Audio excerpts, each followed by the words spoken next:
Handog ng Radyo Pilipinas World Service ang programang Global na Tayo. Pag-uusapan, hihimayin, aalamin ang mga isyung pinag-uusapan ng bayan at dadalhin sa pandaigdigang plataforma. Global na Tayo, talakayang hindi lang pambansa, bagkus pang global community pa. Global na Tayo, dito sa Radyo Pilipinas World Service, ang online digital station ng Pilipino saan man sa mundo. Tara na, Global na Tayo! Muli po isang mapagpalang pagbati ngayong umagang ito sa mga oras na ito. Araw po sa Pilipinas, Lunes, November 10. At ngayon po ay ganap na alas 10:30 ng umaga, araw at oras sa Pilipinas. Ito po ang programang Global na Tayo. Hatid po sa inyo ng himpilang Radyo Pilipinas World Service. Ang Radyo Pilipinas World Service ay isa po sa mga himpilan ng Presidential Broadcast Service, Bureau of Broadcast Services. Isa po kami sa mga himpilan sa ilalim ng Presidential Communications Office. Kasama pa rin po natin ang ating mga katuwang sa pagsasahimpapawid ng programang ito mula po sa ating Master Control. Nandyan si Miss Susan Aizon, and of course sa ating Wirecast kasama natin si Justin, and sa ating pong live audio streaming nandyan naman si Hero. Nandyan ba si Hero? Wala. Okay. Sino nasa Wirecast, nasa live streaming natin? Si Step? Sino? Naku, talaga naman nawawala na yung mga bumagyo lang, nawawala na sila. Anyway, of course, ang ating executive producer, syempre kasama natin si Miss Stephanie Vicente, at kasama rin natin sa pagtutok dito sa ating programa at sa ating mga panayam si Mr. Jerome Toledo. Ano po? Yan, okay. So kami po ay inyong nasusubaybayan sa pamamagitan po ng ating Facebook Broadcast Live. Sa inyo pong mga Facebook browser, type lamang Radyo Pilipinas World Service. And of course, sa ating pong YouTube channels. Sa inyo pong YouTube browser, type lamang Radyo Pilipinas World Service, at sa ating live audio streaming sa pamamagitan po ng pagda-download ng ating PBS Radio app. Sa inyo pong mga cellphone, kung kayo po ay may smartphone, punta lang po kayo sa Google Play. At kung kayo may iPhone, punta lang po kayo sa App Store. At sa mga browser, type nyo lamang eBox PBS Receiver. E as in excellent, V as in victory, O as in October, X as in Xerox. At kapag na-download nyo na po yan, tap nyo lang at masusubaybayan nyo na po ang mga programa dito sa Radyo Pilipinas World Service. Okay? And syempre, tayo po ay nakikisuyo sa inyong sa aming mga tagapakinig at tagapanood na please like and follow our Facebook broadcast, our Facebook page, Radyo Pilipinas World Service Facebook page. Ngayon na rin po, paki-subscribe na rin sa ating Radyo Pilipinas World Service YouTube channel at paki-download yung ating PBS Radio app. At ngayong umagang ito, marami po tayong susubaybayan, marami po tayong babantayang mga balita. Ang atin pa rin pong pagtutok dito po sa epekto ng super typhoon na si Uwan. Pero sa ngayon po, si Uwan ay typhoon category na lamang. Malaki po ang hinina nito kung ikukumpara nung linggo, Sabado. Dahil po nung nakaraang weekend, talagang nasa category po ito ng super typhoon. Pero habang lumalapit po ito sa isla ng Luzon, lalo na dito sa may bahagi ng Aurora, humina po ito dahil po dito sa mga kabundukan ng Sierra Madre, Caraballo, at yung tatlong kabundukan po yan Sierra Madre, Caraballo, at yung Mountain Province, So malaki ang hinina niya. Ngayon po, batay po sa pinakahuling pagtasa ng Pag-asa ng ating Weather Bureau, ito pong typhoon na si Uwan ay nasa baybayin na ng La Union at patuloy na lumalayo sa pinaka-landmass ng Luzon. Ayan. Pero matindi po ang naging epekto ng bagyong ito sa malaking bahagi ng Luzon sapagkat napakalaki po nito, napakalawak nitong bagyong ito. Sakop ang buong Luzon, pati ang Southern Luzon at ilang bahagi ng Visayas. Maging yung span po ng kanyang kaulapan ay umaabot din sa may bahagi ng Northern Mindanao. Marami na po tayong reported na stranded na mga pasahero, lalo-lalo na sa ating mga pantalan. Kaya yan po ang unang-una nating tutukuyin, yan ang unang-una nating aalamin. Yung kasalukuyang estado ng ating mga kababayan na stranded sa ating mga pantalan at makikipag-ugnayan po tayo sa ating Philippine Ports Authority o PPA. Antabayanan po ninyo yan, ano po? At magkakaroon din tayo ng pagkakataong makapanayam ang spokesperson ng Isabela PDRRMO. Ang Isabela po kasi isa rin sa mga probinsya na naka-experience ng lupit nitong Super Typhoon Uwan habang ito'y papalapit sa probinsya ng Aurora. Gayon din po, aalamin din natin sa programang ito ang lagay naman ng ating mga dams. Lalo-lalo na dito sa may Northern Luzon, lalo na yung Magat Dam. Makikipag-ugnayan po tayo sa National Irrigation Administration Maris Dam o NIA Maris Dam para malaman natin ang latest dito po sa mga dams na nasasakupan ng NIA Maris. Lahat po yan sa edisyong ito ng Global na Tayo, makalipas lamang ang ilang paalala. Magandang araw, si Dingdong Dantes po ito. Tuwing tag-ulan, kalaban ng mga commuters ang baha. Hassle kasi, papasok ka pa lang sa opisina, basang-basa ka na. At kung pauwi naman, hirap na nga pumara ng sasakyan, minsan, stranded pa. Ano bang buhay to? Kaya naman, simple reminders lang mga kababayang commuters. Una, makibalita sa Pag-asa kung babahain ang lugar na dadaanan mo. Pwedeng sa TV, radyo o social media. Pangalawa, magbaon ng payong at kapote. Make sure din na fully charged ang phone mo para makapag-update ka kay crush kung nasaan ka na. And lastly, kung hindi naman mahalagang lakad o malapit sa bahaing lugar ang pupuntahan, stay at home na lang muna. Cuddle weather din naman kasi. Ha? Kaya ingat-ingat sa baha mga kababayan dahil #panatag ang may alam. Maging panatag Pilipinas. Mas pinadali na ang government transactions sa tulong ng eGov.ph Super App. Pwedeng-pwede mo nang magawa ang lahat ng ito. I-download ang eGov app sa iyong smartphone o tablet mula sa App Store o Google Play Store. Pagkatapos, ilagay ang iyong mobile number at i-authenticate gamit ang one-time PIN o OTP para marehistro ang iyong account. Saka ilagay ang iyong mga pangunahing impormasyon at kumpletuhin ang facial recognition technology para sa verifikasyon ng iyong pagkakakilanlan. Para sa mas mabilis at mas maayos na serbisyong panggobyerno, gamitin na ang eGov.ph Super App. Kayo po ay patuloy na sumusubaybay dito po sa ating programang Global na Tayo. Ito pa rin po yung lingkod, Ray Sampang. At sa puntong ito, kasama na po natin ang ating spokesperson ng Isabela PDRRMO. Walang iba kundi si Ginoong Ezekiel Kilang. Magandang umaga po, Ginoong Kilang. Si Ray Sampang po ito sa programang Global na Tayo. Magandang umaga ho, Sir Ray. Magandang umaga ho sa mga inyong taga-subaybay. Alright, maraming salamat po, Ginoong Kilang, na patawag po kami para malaman ng update, kasalukuyang kalalagayan ngayon ng probinsya ng Isabela matapos itong haguputin ng Super Typhoon Uwan. Yes, Sir Ray. Sa weather condition ho muna namin dito, medyo bumubuti naman na ho, manageable, kumbaga.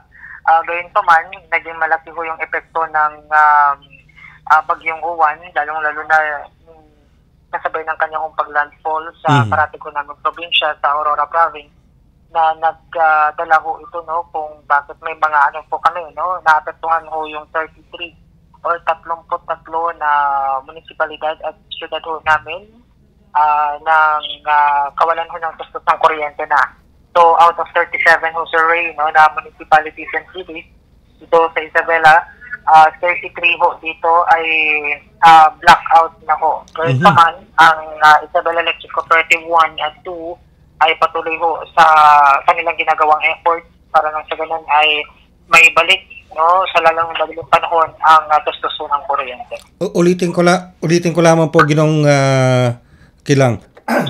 Out of 37, 33 pa rin ang walang serbisyo ng kuryente. Tama po ba yung dinig namin? Yes, Sir Ray, nagsimula ho ito kagabi. Kasabay ho ng pagka-landfall ng naturang bagyo. Okay. How about yung pong serbisyo ng telecommunication, Ginoong Kilang? Sa telecommunication ho naman sir, dito ho sa mainland ay okay naman ho. Pero doon ho sa ating hong coastal areas, medyo pahirapan yung ating hong komunikasyon, lalo na sa ating hong internet ho doon. Ang isa sa coastal areas ho namin, like Pinapigi, Isabela, ay not functional na ho yung telecom signal. Bagamat meron ho tayong mga radio communication ho, no, sa pamagitan ho ng mga kasundaluhan ho natin na nauna na hong naka-dispatch doon ho sa mga coastal areas ho natin. Kaya naman natututukan pa rin ho natin yung kanilang sitwasyon ho doon, Sir Ray. Alright. So, sa kasalukuyan po, ilan pa ho ang standing evacuation centers natin at may data pa tayo kung ilan pang mga kababayan natin ng nakasilong ngayon sa mga evacuation centers po? Sir Ray, no, lahat na ho ng mga bayan at syudad dito ho sa aming probinsya ay may mga evacuees na. So, as of 7 a.m. ngayong araw, 16,418 yung hong pamilyang nasa evacuation centers na consisting of 48,934 na individuals. So, base ho ito sa mga reports na ibinabato ho no, ng mga FDRRMO natin sa ating mga bayan at syudad dito ho sa aming probinsya. Pero aasahan pa ho natin na madadagdagan ho ito dahil yung aming water search and rescue na 8 teams ho natin ay kasalukuyan hong nakadispatch sa iba't iba hong mga lugar, lalo na sa northern part ng Isabela. Dahil sa ito ho yung downstream ho kasi ng aming hong probinsya. Tulad ho ng San Pablo, Santa Maria, Santo Tomas, at Tumawini, maging ang bayan ng Kabagan, Isabela. Kasi lahat po kasi ng mga tubig baha mula ho sa Caratingo probinsya ng Aurora at Quirino province ay babagsak po, no? Ito ho sa bahagi ho ng aming hong probinsya. Kaya naman nagpapatuloy pa rin ho yung paglilitas ng aming hong WASAR team para nang sa ganun masiguro hong ligtas yung ating mga kababayan. So as we speak ba, Ginoong Kilang, wala pa tayong reported casualty sa ninang bagyo? Yun naman ho yung ating hong ipinagpapasalamat ho sir sa nangahoy wala ngayon pa man. Patuloy pa rin ho no, yung pag-check o monitoring ho no, ng ating hong mga kawani ho ng PDRRMO sa tunay ho na sitwasyon sa iba't ibang mga bayan. So as to casualty, either injured, missing, or nasawi, kasabay ho ng pananalasa ng bagyong Uwan, wala pa naman ho tayong mga reported ho sir. Well, that's good news. Well, at least as we speak, wala pa tayong casualty dyan sa Isabela, and we hope na wala nang maitala pa no, as the days go by. Para ika nga one life lost is one too many, ika nga ano po, Ginoong Kilang. So sa pagkakataong ito, lahat ba ng major roads natin papasok at palabas ng Isabela, lalo na ng ng ating Kapitolyo diyan sa Isabela, passable naman po lahat o may mga areas pa rin na flooded sa ngayon? Sir Ray, kung dito ko sa aming hong probinsya, sa aming hong mainland, possible naman ho. Kasi ang kwan po kasi namin dito, kagabi pa lamang ho, meron po kaming binuong Isabela clearing operation. So, na ito'y binubuo ho no, ng Public Safety Office, Philippine National Police, Philippine Military ho natin, na sila ho yung tumututok sa mga national and inner roads ho natin. Kung may mga magtumbahan o mga puno ko ng kahoy, agad-agad po kasi na ito ay clear. Kung bakit po ganito yung action, kasi nais po namin no, sa PDRRMO at sa pamalalugan ng Isabela na hindi po magkakaroon po ng problema sa pag-transport ng mga kinakailanganin po ng mga ating po mga evacuees, lalo na kung may mga ipapadala po mga relief goods o family food tax.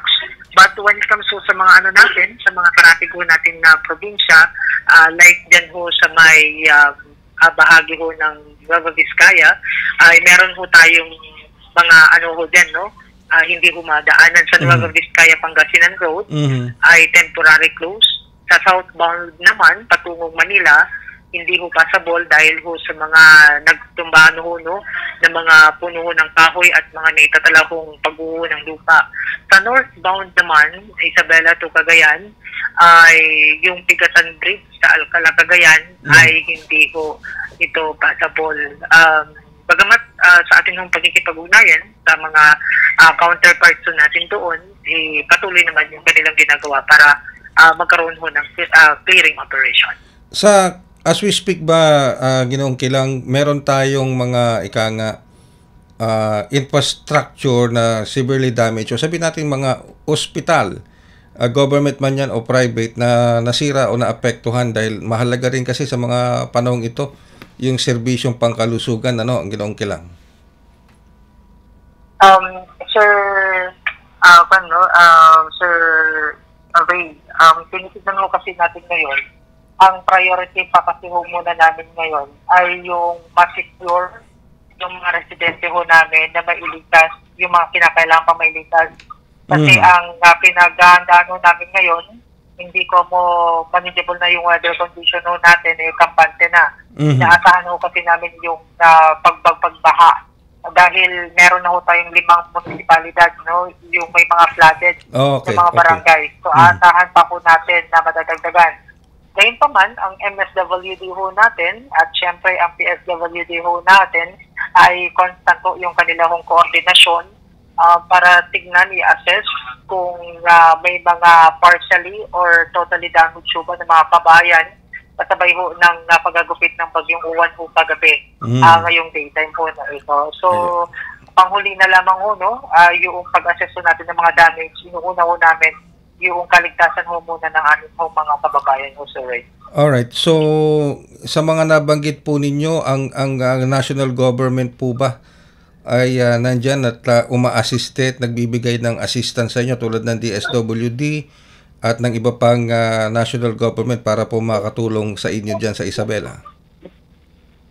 Yes, sir. Nandiyan naman nakatugay-gay ho, no, ang DSWD, patuloy din ho nagmamonitor ho sa mga areas ho namin, ang DILG ho. So, yun ho, may mga, ang kagandahan ho naman, tuloy-tuloy ho yung aming koordinasyon. Para nang sa ganun, kung may mga kailangan man ho kami, ay nandyan lamang ho sila na kaagapay ho namin, sir. Oh, that's good to hear. That's good to hear. Well, baka meron pa ho kayong importanteng anunsyo at panawagan sa inyo pong mga konstituwente. Lalong-lalo na kasi may mga tumatawag po sa amin, nagme-message po sa amin mga overseas Filipino workers, no, na nagtatrabaho sa iba't ibang panig ng mundo, na maraming kamag-anakan dyan sa Isabela. Ano ho bang mensaheng maipaparating natin sa kanila? Yes, sir.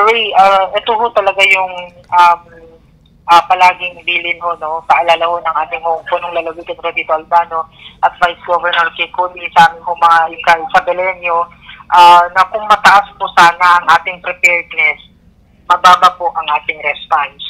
So nakikiusap po kami sa ating mga kababayan dito sa Isabela, lalong-lalo na yung mga sa tingin mo nila is likas, pero kung kinakailangan ng likas, lumikas na ho. Kasi may mga ilan pa rin ho naman. Hindi naman karamihan, sir, pero hindi pa rin naiwasan na may mga pamilyang hospital. Yung ayaw kong magpalikas kasi nga ayaw kong iwan. Yung kanilang mga tahanan, yung kanilang mga alagang hayop. Kaya pakiusap po ng aming punong lalawigan yung kooperasyon. Dahil sa panahon ho ngayon na may bagsahon ng baha, kinakailangan na unahin po ang seguridad. Mas mahalaga na isalba ho natin ang ating buhay. Maraming salamat, Sir Ray. Maraming salamat din po, Ginoong Ezekiel Kilang, spokesperson ng Isabela PDRRMO.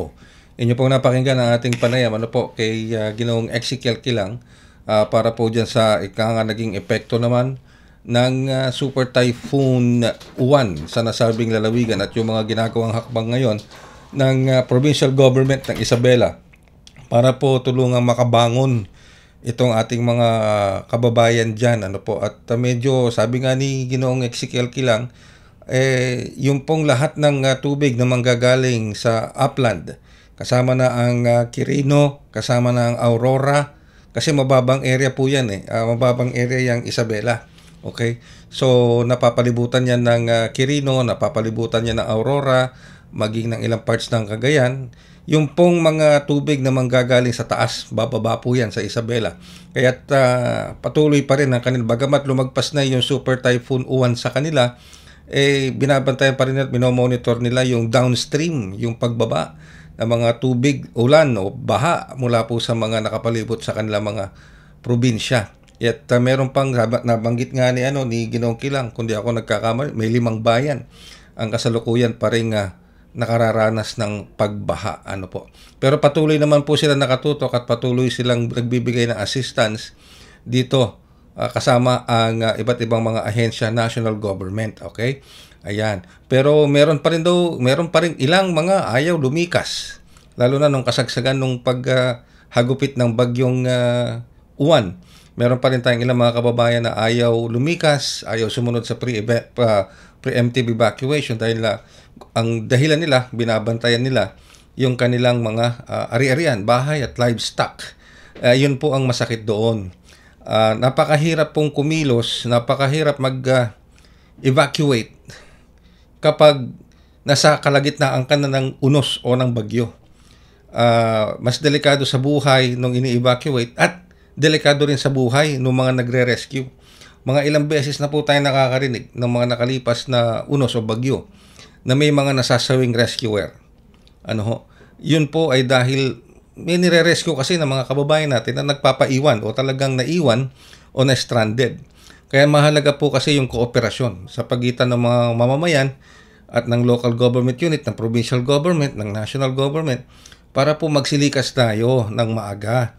Huwag na ho nating hintayin na nandyan na yung bagyo sa kalagitnaan at halos lumubog na yung bahay ninyo tsaka kayo magpaparescue dahil bukod po sa buhay ninyo na maaring makitil, mawala dahil po sa kalamidad, yung pong mga taong nagre-rescue, baka mawalan din ng buhay sa pagre-rescue.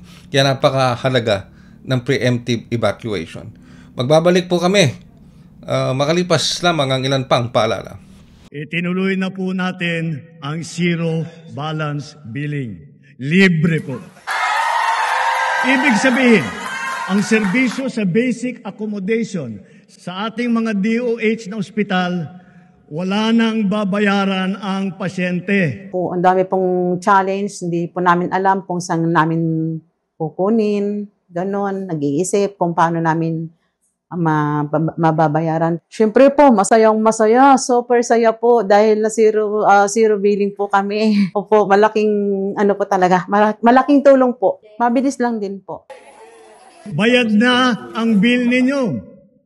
Uulitin ko, wala nang kailangan bayaran ng pasyente basta sa DOH Hospital dahil bayad na po ang bill ninyo. Naiyak ako kasi sobrang saya. Maraming salamat po, Mr. President Bongbong Marcos Jr. Hindi kami nagkamali ng taong ihinalal.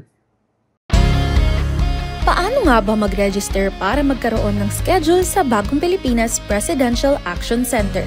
Narito ang mga dapat gawin. Gamit ang iyong mobile device, pumunta sa eGovPH app. Pwede itong i-download mula sa Apple App Store o sa Google Play Store. Gumawa ng account. Ilagay ang email address, valid mobile number, pagkatapos ay makakatanggap ka ng one-time code sa iyong email.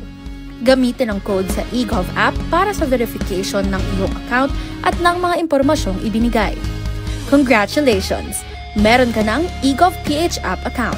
Pwede mo na ma-access ang iba't ibang serbisyo ng gobyerno kabilang ang mga serbisyo sa Bagong Pilipinas Presidential Action Center.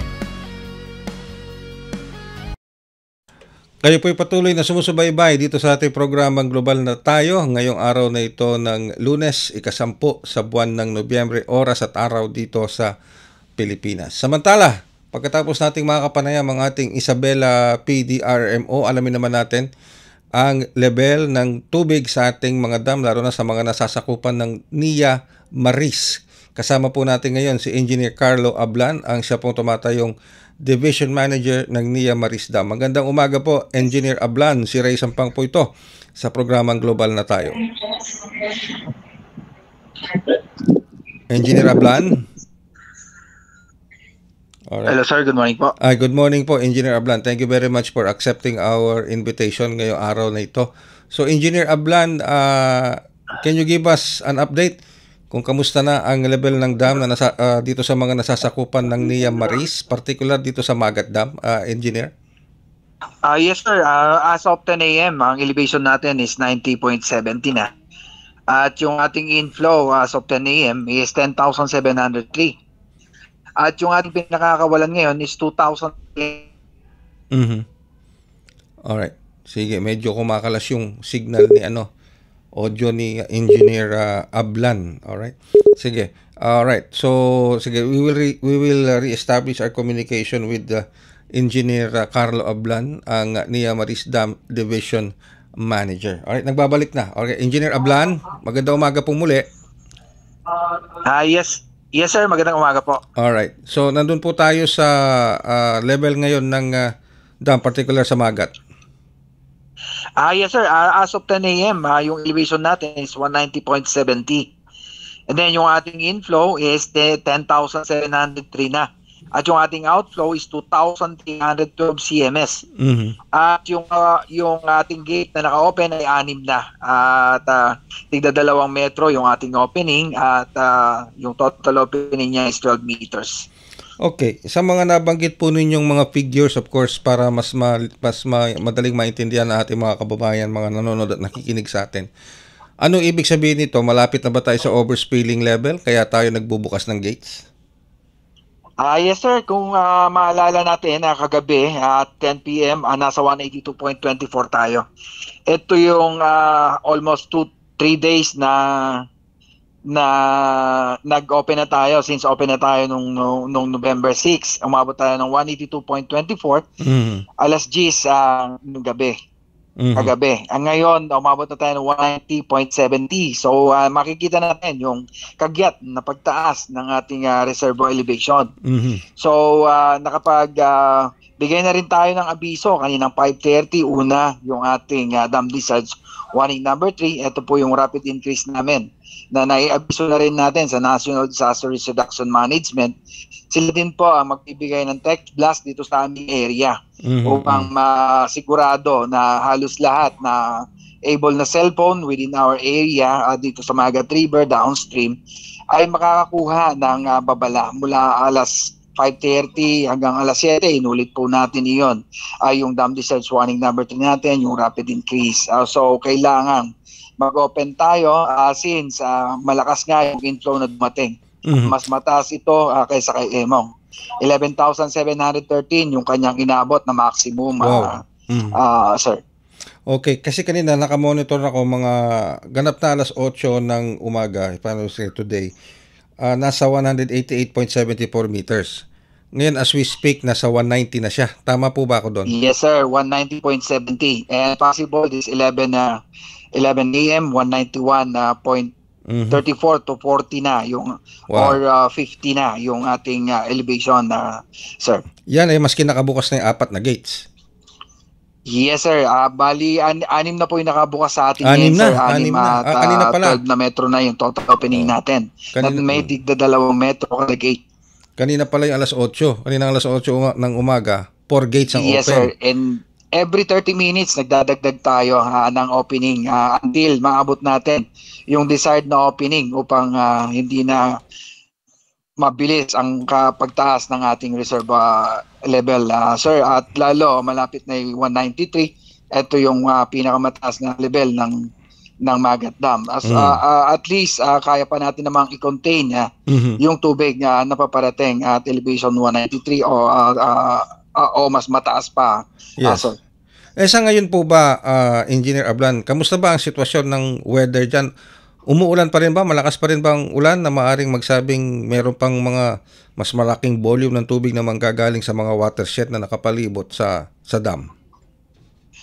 So far sir, wala na. Kaninang madaling araw, huminto naman na yung pag-ulan within the Magat watershed, kasama yung Nueva Vizcaya and then Ifugao area dito. So far, wala naman na. Okay.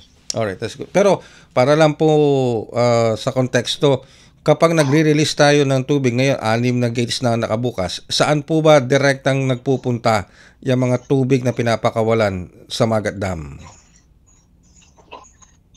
Ayun sir, unang-una tutumbukin nito ay yung bayan ng Ramon San Mateo, Cabanatuan, Aurora, Nagilian, Reyna Mercedes, and parts of Gamu. So yun po, sa Gamu, mag-converge na o makikita na yung Kalakang, Cagayan at ng Magat River. And then downstream na po yun hanggang sa Tuguegarao at hanggang Aparina po yun.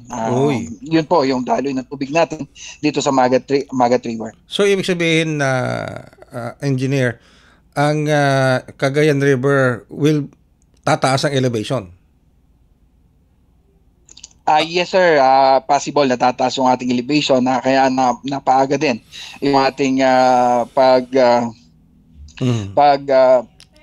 paglalagay o pagwawan dito sa ating the early warning natin dito sa downstream din at sa lahat ng disaster risk reduction management offices dito sa ating area, kasama na rin ang OCD Region 2 dito. Ang NIA Maris po ba nakatutok lang sa Magat Dam o meron pang ibang dam na kayo minomonitor? Sa amin po ma'am, yun pa lang po yung aming inaantabayanan, Maris Dam lang po. Maris at Magat Dam lang po. Yes, yung ating tinitingnan ngayon since ang area natin dito is Dam and Reservoir Division. Alright. Magat Dam lang po yung ating binabantayan dito. Sige. Anyway, well, hopefully sana nga po hindi pa maging manageable yung pagtaas nitong level natin sa Magat Dam. Thank you very much po, Engineer Ablan. Natales, meron pa po kayong mahalagang mensahe na gustong iparating o paunawa. Go ahead po, Engineer Ablan. Yes sir, in behalf of our department manager na si Engineer Gilio Michael Odimoloy, nagpapasalamat ng pamunuan ng NIA, lalo na po ang NIA Maris, at nabigyan nyo kami ng pagkakataon upang maipaliwanag namin ang aming operasyon dito sa Magat Dam. Unang-una, lumayo sa ilog, lalo na sa Magat River nga at sa lahat ng mga mababang lugar. Pangalawa, makinig sa radyo tulad nito at upang maging updated sa mga nangyayari o mangyayari pa. Pangatlo, sundin ang mga opisyal ng DRM offices, Disaster Risk Reduction Management, lalo na sa barangay level kung magkaroon man ng evacuation operation within the area na sana wag nang umabot sa pilitang pag-i-evacuate. At ang panghuli, ang Magat Dam ay isa lamang sa mga tributaries na nagdudulot at nagko-contribute ng tubig sa Kalakang, Cagayan. Marami pa pong ibang tributaries, that is almost 20 plus yung mga river system dito sa Kalakang, Cagayan. Maraming salamat po at magandang umaga po muli. Maraming salamat po at indeed we appreciate your time, effort sa pagbibigay po ng impormasyon dito sa ating hipila. Maraming salamat po, Engineer Ablan. Alright. Yes sir. Okay. Good morning po. Alright, yan po ang ating NIA Maris Dam Division Manager Engineer Carlo Ablan. Magbabalik pa rin po kami makalipas ang ilang paalala. This is a public service announcement. Discipline is the key. Umiwas sa aksidente sa daan. Ang pagmamaneho ay may kaakibat na responsibilidad. Hindi basta mapaandar lang ang sasakyan. Kilatisin ang sarili, ang kahandaan sa manibela. Siguruhing inyong konsentrasyon ay hindi magagambala. Importante rin na ating laging isipin, init ng ulo ay huwag pairalin. Bagkus, kaligtasan ng lahat ang siyang dapat unahin. Isang mahalagang paalala mula sa Presidential Broadcast Service at Radyo Pilipinas, Radyo Publiko, 738. This is a public service announcement. From PBS, Presidential Broadcast Service at Radyo Pilipinas, Radyo Publiko, 738. Alright, mula po sa ating panayam, sa ating NIA Maris Dam Division Manager Engineer Carlo Ablan, tayo naman ay dadako ngayon sa sitwasyon ng ating mga pantalan sa buong bansa na nasasakupan po ng Philippine Ports Authority. Kasama po natin ngayon ang spokesperson ng ating PPA, walang iba, kundi si Miss Eunice Samonte. Magandang umaga, Ma'am Eunice. Si Ray Sampang ulit ito sa programang Global na Tayo. Magandang umaga po, Sir Ray, at magandang umaga rin po sa lahat po na nakikinig. Alright, kamusta po ang mga sitwasyon natin ng ating mga pantalan, lalong-lalo na dito sa mga dinaanan ng Super Typhoon Uwan? At ika nga, may ilan ba mga stranded natin ngayon, Ma'am Eunice, at ano bang ginagawa ng ating mga Ports Authority para tulungan itong ating mga stranded na mga pasahero? Well, as we speak po, tuloy-tuloy po yung ating mga operations sa ating mga pantalan, especially hindi naman po kasi na-spare yung ating mga pantalan when it comes dito sa epekto ng bagyo. Marami po sa ating mga pantalan ang nakakaranas din ngayon ng matinding epekto po nitong bagyo. Kaya kami rin po ay very monitoring ngayon and busy when it comes to rebuilding dito sa mga pantalan natin. Sa ating po mga pasahero naman, meron po tayong 1,000 plus o kumbaga 1,184 to be exact na mga stranded na mga pasahero dahil sa hindi pa rin makabiyahe punsod ng malalakas na alon at nag-aantay po tayo ng abiso ng PCG pero sa ganitong lagay ng alon at sa kalakas ng hangin, hindi po talaga muna makakabiyahe. So, meron po tayong 1,184 stranded passengers sa ating mga pantalan dito po sa Batangas, NCR North, Bicol, Panay Guimaras. Meron din po dito sa Negros Oriental, Siquijor, Agusan, pati na rin sa Misamis Oriental, CDO at sa Misamis Occidental. Alright. While waiting for the go signal ng Philippine Coast Guard, ano po, Miss Eunice, paano po tinutulungan itong mga stranded passengers na ito? May ugnayan po ba sa inyo yung mga local government units para naman mabigyan ng assistance itong mga stranded na ito? Yes, ang ating pong PPA nakikipag-ugnayan sa LGU, especially hindi po ligtas na manatili sa mga pantalan ngayong ganitong pagkakataon dahil meron pong storm surge, banta ng storm surge at ang ilan po sa ating mga pantalan ngayon ay talagang apektado rin nung malalakas na hangin bunsod ng bagyo. So, ang ating pong ginagawa ay meron po tayong ugnayan with the local government unit kung saan mapantalan yan. And most of the passengers, yung iba inilikas na muna sa pinakamalapit na elementary school. And yung mga hindi naman makakalikas at safe naman, meron po tayo dyang mga assistance like of course yung mga prepositioned meals. Nandiyan na po ang ating mga coordination with DSWD. Nandiyan po yung mga pagkain para sa mga stranded. Alright. May nakita nga akong post sa social media na yung mga katuwang natin sa Philippine Ports Authority ay namimigay ng mga hot meals, Miss Eunice? I'm sorry, ano po yun? May mga nakita akong post sa social media na yung ating mga kasamahan sa Philippine Ports Authority ay namimigay ng hot meals sa mga stranded na pasahero. Yes, that's correct po. Bukod sa ating TSWD na tawag dito, yung ready-to-eat food packs, meron din po tayong mga hot meals. Kasi ang ating goal is para hindi naman magsawa dun sa iisang food lang. So, yun po ang ating pinaka binibigay sa kanila. Bukod sa preposition the food packs, may kougnayan din tayo with the shipping lines para meron din silang food. And then bukod po doon sa shipping lines at sa food packs, meron din tayong hot meals na mula naman sa PPA po. Pero as we speak po, Miss Eunice, wala naman kayo na monitor na severely damaged na ports, particular dito sa may Visayas at maging dito. Meron po tayong mga tinitingnan na ports ngayon. Actually, as we speak, we've been receiving reports dahil ilang mga pantalan na talagang pinasok din talaga at nagbagsakan yung ilang mga materials. But as we speak we're still finalizing everything. So, mas mabuti po kung after na lang. But right now, meron din pong mga naapektuhan na mga pantalan dahil sa lakas nitong bagyo. Alright, of course yan of course yung post-assessment ng PPA sa lahat ng kanilang mga infrastructures. Anyway, maraming salamat po Miss Eunice Samonte again sa oras at pinagkaloob nyo sa amin dito sa ating programa. Maraming salamat din po, Sir Ray. At ito po, patuloy po tayo nanawagan sa ating mga kababayan na hindi po ligtas na maging, kumbaga, refuge yung ating mga pantalan, because malakas po yung hangin and posible yung storm surge. So, mas maganda po kung sila po umuwi muna sa kanilang mga bahay kung alam na nila na hindi po tuloy ang biyahe po nila. With that, maraming salamat Miss Eunice and of course, thank you very much and prayers na rin po para sa safety ng ating mga officials and tauhan ng ating Philippine Ports Authority that who are dedicated and professionally doing their jobs. Maraming salamat po, Miss Eunice.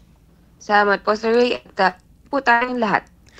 Ang spokesperson po ng ating Philippine Ports Authority, walang iba kundi si Miss Eunice Samonte.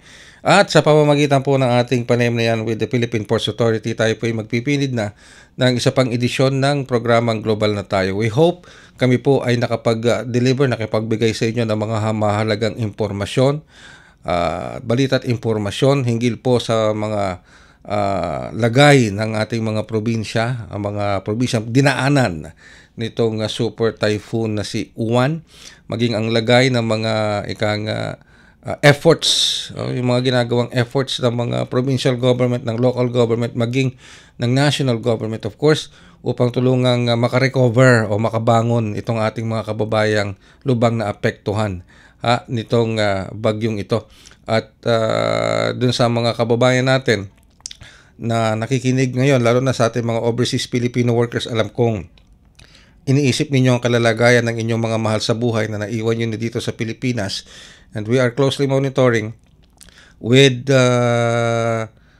different government agencies at mga provincial government LGUs upang maihatid po sa inyo ang mga balita at mga impormasyon tungkol dyan. Sa ngalan po ng ating mga nakaagapay, mula sa ating Master Control si Ms. Susan Aizon, sa ating Wirecast kasama natin si Justin, and of course sa ating sa ating live audio streaming. Yan, may mga OJT tayo dyan, di ba? Nasan si Hero? Bumagyo lang. Anyway, sige, sino yung mga OJT na yan? Ba't di nyo pinopost yung mga pangalan na yan? Para nababanggit natin, okay? Or anyway, sige, maraming salamat sa ating mga katuwang mula sa ating mga OJT. Malay nyo, baka bukas makalawa, nagtatrabaho na rin sila talaga full-time dito. Who knows, okay? Si Justin nga, pinabili lang ng suka yan, nandito na Hindi, si Justin po, engineer yan, by profession. Yan, okay, ha? Anyway, sige, and of course, ang ating pong executive producer, walang iba kundi si Miss Stephanie Vicente. Ayan. At ang kanyang katandem, si Mr. Jerome Toledo. Kayo na hong bahalang mag-isip ko na ibig sabihin ng tandem. Pero katandem niya, si Mr. Jerome Toledo. Ako naman, ang inyong naging lingkod, Ray Sapang. Siya nga pala, bago ako tuluyang magpaalam mo, please like and follow our Facebook page, Radyo Pilipinas World Service Facebook page. Paki-like na lang po and follow. Ngayon na rin po, paki-subscribe ang ating Radyo Pilipinas World Service YouTube channel at i-download ang ating PBS Radio app. Again, ito po ang inyong lingkod, Ray Sampang, para sa isa na namang edisyon ng programang Global na Tayo. Hanggang sa susunod na episode, maraming salamat. Keep safe, mga kababayan. Handog ng Radyo Pilipinas World Service ang programang Global na Tayo. Pag-uusapan, hihimayin, aalamin ang mga isyung pinag-uusapan ng bayan at dadalhin sa pandaigdigang plataforma. Global na Tayo, talakayang hindi lang pambansa, bagkus pang global community pa. Global na Tayo, dito sa Radyo Pilipinas World Service, ang online digital station ng Pilipino saan man sa mundo. Tara na, Global na Tayo.